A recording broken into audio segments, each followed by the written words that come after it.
la colaboración de... Diana, pues qué gusto tenerte acá, que abras el programa y además la oportunidad de felicitarte, madre de 2, hija, nieta y la verdad una mujer muy sensible a todos los temas que tienen que ver con ser mujer, estas situaciones y estos retos femeninos con los que nos enfrentamos todos los días. Gracias por estar. Gracias a ti, Marcela, por tus palabras, por la bienvenida. Y bueno, cualquier cosa que pudiera decir respecto al reconocimiento de tu ser madre y ser mujer se quedaría corta, ¿no? Yo creo que hay grandes ejemplos de sororidad en esta mesa. Y bueno, pues sí, empecemos el Día de las Madres trabajando, compartiendo algunas ideas y algunas reflexiones a esta hora de la mañana. Me da mucho gusto poder compartir con el público más tempranero algunos datos, Marcela, que se publicaron a finales de la semana anterior, de un estudio que debo decir me parece un buen reflejo, una buena luz sobre algunos patrones de comportamiento y de creencias de la población más joven en nuestro país.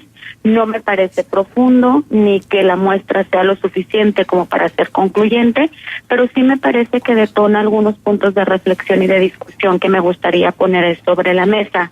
Es un estudio que publicó el Grupo de Diarios de América, un grupo mediático a nivel latinoamericano, pero es importante, respaldado metodológicamente por el Fondo de Población de Naciones Unidas, que en México estuvo representado por el diario El Universal, y es un estudio sobre creencias y comportamientos intergeneracionales entre los más jóvenes. Hicieron una serie de preguntas a través de una encuesta presencial sobre creencias y comportamientos en un grupo que dividieron poblacionalmente, Marcela, entre millennials y generación Z, tomando ellos por millennials, según describe la muestra y la metodología del estudio, jóvenes que hoy en día están entre los 24 y los 36 años, y por generación Z, jóvenes que están por debajo de los 23 años. Y está bien interesante, Marcela, porque en términos de creencias, sobre todo de creencias y de ideología, fíjate que ya empieza esta brecha de la que venimos hablando en este espacio. Yo recuerdo hace un par de años esta colaboración giró en torno al asunto de la generación Z. Se empezó a escribir mucho sobre este comportamiento de los chicos que en su momento se vislumbraba que estaban ya por llegar a su mayoría de edad, ¿no? Pues hoy ya tenemos representantes de la generación Z un poco por encima de los 20 años. Este estudio los midió en sus creencias en diferencias respecto a los que vamos un poco más adelante, que son los millennials. De entrada me gustaría decir que en términos generales los jóvenes, ambas generaciones, están siendo muy críticos con la situación del país y están siendo bastante pesimistas, ¿no? Les preguntan, por ejemplo, la encuesta abre preguntándoles en general cómo consideran que está el país. Evidentemente la respuesta más frecuente es mala, la situación del país es mala, pero la generación Z es interesante porque dice, por ejemplo, el 68% de los más jóvenes dicen que es mala y el 13% que es muy mala. Pero en el caso de los millennials, los que dicen muy mala sube casi hasta el 20%.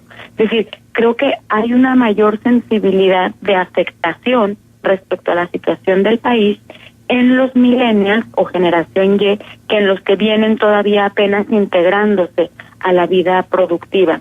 Luego también hacen unas preguntas respecto a cómo evalúan la situación del país en temas específicos como economía, empleo, educación, seguridad, etcétera.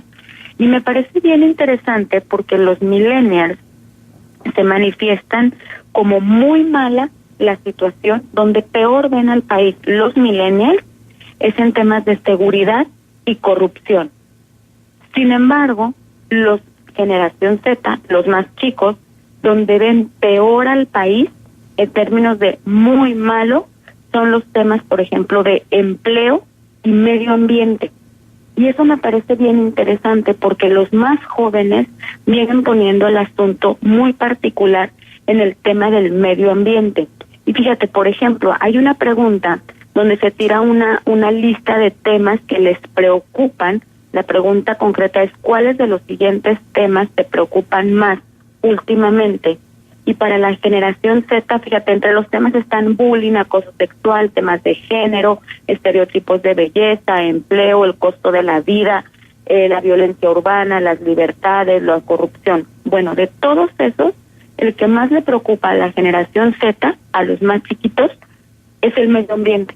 ¿Es qué, y perdón? Por mucho, el medio ambiente. Ajá. Y por mucho, además, una gráfica muy distante de los otros temas. Y a los millennials, el que más les preocupa es la corrupción en el gobierno.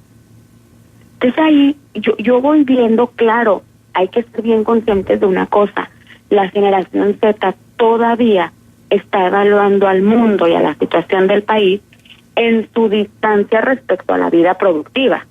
Es decir, todavía no traen mayoritariamente la preocupación de tener que ganarse la vida y entonces enfrentar otra clase de problemas más relacionados con la gestión pública o con las finanzas.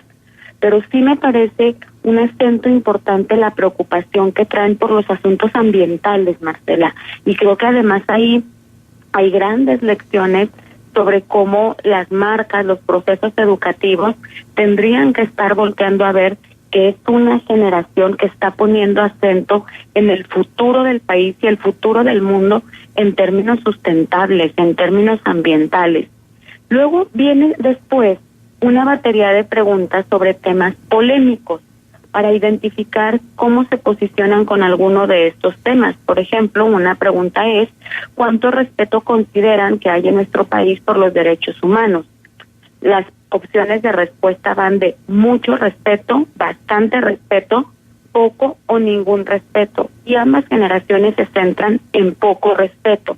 Pero es notorio cómo son los millennials los que están más preocupados. Hay casi 10 puntos porcentuales de diferencia entre millennials y Z respecto a el poco respeto que hay en nuestro país por los derechos humanos. Luego, en esta sección de preguntas polémicas, llega, por ejemplo, el tema del matrimonio igualitario, del matrimonio entre personas del mismo sexo. Y le preguntan a los chicos, ¿cuál es tu opinión acerca de la unión legal en matrimonio entre personas del mismo sexo? Las opciones de respuesta son, a favor, pueden casarse con todos los derechos. Esa es como la opción más positiva. Luego viene, pueden casarse con solo derechos patrimoniales. O la tercera opción es, en contra, no deberían poder casarse. Las barras más grandes están en la respuesta número 1. La mayoría de los jóvenes están centrados en esta respuesta de que las personas del mismo sexo deberían poder casarse y tener todos los derechos que eso implica. Pero es notoriamente mayor, esta barra es mucho más grande entre la generación Z. Un 78% de generación Z dice que las personas del mismo sexo deberían tener derecho a casarse con plenitud de derechos. Y el 70% de los millennials también lo consideran. Otro tema interesante en esta sección de polémicos, los anticonceptivos. Y fíjate, las opciones de respuesta son, los anticonceptivos son necesarios y deberían ser usados por hombres y mujeres por igual. Luego viene, son necesarios solo para las mujeres o solo para los hombres, ¿no? O hay una opción de no son necesarios y no deberían utilizarse. Casi el 100% de los chavos, de aquí el promedio de respuesta está en el 98%, dicen que los anticonceptivos son necesarios y deberían ser utilizados por hombres y mujeres. Y aquí me parece algo bien interesante, porque además es mayor el porcentaje de la generación Z que asume como natural el tema del cuidado sexual y los cuidados reproductivos están igualmente repartidos entre hombres y mujeres. Luego viene una pregunta sobre el aborto. ¿Cuál es la opinión que tienes acerca del aborto? Y aquí empieza a dividirse el asunto. Aquí me parece, por ejemplo, está interesante, fíjate, porque el tema del aborto no está tan clara la mega tendencia de los jóvenes hacia la libertad o la legalización del aborto. Hay 3 posibles respuestas sobre la pregunta de cuál es tu opinión acerca del aborto. La primera dice, debe estar permitido en cualquier circunstancia. Luego viene otra respuesta que es, debe estar permitido en algunas circunstancias. Y finalmente, debe estar prohibido en cualquier circunstancia, ¿no? Es interesante porque entre los millennials hay casi un 10% de millennials que manifiestan que el aborto debe estar prohibido en cualquier circunstancia. Eso me parece interesante. La generación Z, solo un 6% se manifiesta por la prohibición absoluta del aborto. Pero entre las otras dos respuestas, Marcela, entre una permisión absoluta del aborto y una permisión solo bajo ciertas circunstancias, está bastante dividido. Por ejemplo, en el caso de los millennials, el 51% está a favor de que el aborto sea universal y solo el 39% de que el aborto se permita bajo circunstancias específicas. Pero en el caso de la generación Z, son más los que opinan que el aborto debe estar permitido en cualquier circunstancia. Se va hasta el 53%, y 40% de la generación Z manifiesta que el aborto debería evaluarse en función de las circunstancias en las que se haya dado la situación.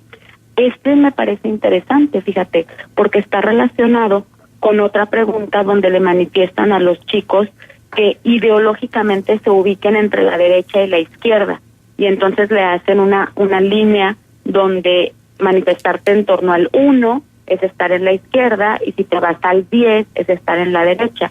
Evidentemente la mayoría de la población que fue encuestada se posiciona en el centro. La respuesta más frecuente siempre en estos posicionamientos ideológicos es el centro, pero la sumatoria de lo que está de la mitad hacia arriba y de la mitad hacia abajo, entre los más jóvenes, Marcela, gana la derecha. Se inclinan un poco más hacia la derecha. Y aquí me parece que tiene que ver con un asunto de todos estos valores intrínsecos ambientales en torno a la vida, claro, que parece están creciendo entre los más jóvenes, versus una preocupación que tiene que ver más con asuntos sociales, económicos y públicos, que están preocupando más a los millennials o a la gente que está más bien ya rondando los 30 y no los 20. Finalmente, me gustaría compartir algunas de las respuestas en torno a la sección de credibilidad. Fíjate, Marcela, yo me acuerdo hace 7 años que estábamos con el ejercicio del barómetro aquí en La Laguna. Una de las ediciones del barómetro la dedicamos a hacer una versión local de la encuesta de cultura política que en aquel momento se hacía, si no recuerdo mal, por el INE, una cultura de encuesta política y calidad de la ciudadanía, donde había preguntas respecto a cuáles eran las instituciones en las que la gente más confiaba. Yo recuerdo perfectamente que tanto en la versión nacional como en la versión local que hicimos del barómetro, instituciones como el Ejército o la Iglesia, y esa era histórica, Marcela, tú lo debes recordar muy bien, siempre eran las instituciones públicas mejor valoradas. Siempre. La Iglesia y el Ejército, pues están en los suelos con los más jóvenes. Claro. Por ejemplo, la Iglesia, así, en la escala del 1 al 10, la respuesta más frecuente en ambas generaciones es 1. Sí, ninguna confianza, ninguna credibilidad. En los millennials, 45% de los millennials tienen 0 credibilidad en la Iglesia, y 41% en la generación Z, cero credibilidad y confianza en la Iglesia. Por eso las iglesias están vacías de jóvenes y llenas de gente adulta. Claro, y ahí también tiene que ver con la posibilidad de migrar a modelos más internos, porque por ejemplo la familia, como la primera institución de confianza, se está revalorando entre los más jóvenes. Entre más joven es la población, más puntos tiene de confianza y credibilidad en la familia. Y ahí me parece interesante, porque la mayor confianza, evidentemente en ambos casos, está en la familia, pero mucho más entre más jóvenes son. Luego vienen temas como el gobierno, que evidentemente es la institución que menor credibilidad genera, pero todavía otra vez esa credibilidad aún menor en los millennials que en la generación Z. Y pues ahí hay una serie de datos, Marcela, que creo que son interesantes respecto a cómo enfrentar luego procesos con estas generaciones. El último, y con el que me gustaría cerrar, es una pregunta bien ambigua pero bien interesante. Le preguntan a los jóvenes, ¿para ti qué es la felicidad? Y le dan una serie de respuestas. Y me parece profundamente interesante la diferencia que hay, porque además es muy notoria.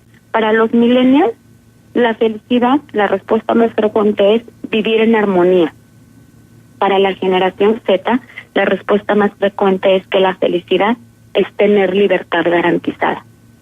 Mira. Y creo que ahí hay una lectura con la que nos podemos quedar, ¿no crees? Claro, por supuesto. Qué interesante, Diana. ¿Dónde se puede consultar para ir a más profundidad? Mira, la voy a tuitear en este momento en mi cuenta, Perfecto. pero es una encuesta que en México estuvo encabezada por el Universal, e incluso tienen un micrositio en la página del Universal con las gráficas dinámicas Perfecto. e interactivas. Ahí lo teclean, pero yo en este momento lo tuiteo para compartir. Por favor, Diana. Qué interesante. Y bueno, me hubiera gustado que dentro de esta revisión, así como se considera por parte, por ejemplo, de los millennials, que la familia, y de los Zetas, que la familia es algo importante para ellos en el imaginario de la vida, ¿qué lugar ocupa la mamá? ¿Qué lugar ocupa el papá? Sí. Habría que preguntarlo. Porque, ¿sabes? Yo creo que cosa, una ahora que te como escuchaba, la nuestra, sí nos los llevamos de calle, ¿no? Ajá, ahora que te escuchaba hablar sobre esto de el descrédito que tienen las instituciones religiosas con los jóvenes, ¿qué tanta responsabilidad tenemos los adultos que acompañamos a esos jóvenes? Sí, para que esos jóvenes tengan esa percepción de la iglesia. Ahí creo que gran parte de la responsabilidad nos toca a muchos que la suerte de la vida nos ha respondido en función a formar y a guiar a jóvenes de estas generaciones. Es que es un reto. Somos cada quien la circunstancia que vivimos, sin duda alguna. Ya lo decía Ortega y Gasset. Pues muchas gracias, Diana, por tu colaboración y por traernos estos datos tan interesantes. Gracias a ti, Marcela. Un saludo para todo el auditorio. Que sea un lindo día, que te festejen mucho, que trabajes poco. Gracias.